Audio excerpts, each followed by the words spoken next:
বর্ষার এক সন্ধ্যা শহর থেকে গ্রামের পথে ফিরছিল শুভ। চারপাশে কুয়াশা আর টিপটিপ বৃষ্টি।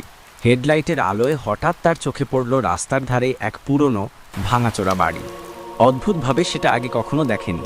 ঠিক তখনই ভেসে এলো এক মেয়ের কান্নার শব্দ, মৃদু, হাহাকারে ভরা, কাঁদতে কাঁদতে যেন কেউ কিছু বলতে চাইছে।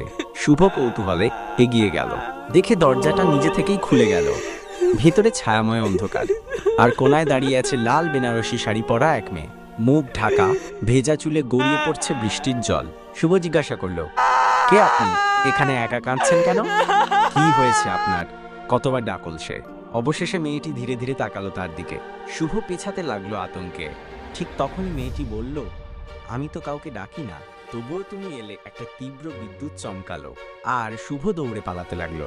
দেয়ালের উপরে লেখা, মৃতদের কান্না যারা অনুসরণ করে তারা আর ফিরে আসে না। পরদিন সকালে গ্রামের মানুষ খুঁজে পেল শুভর নিথর দেহ।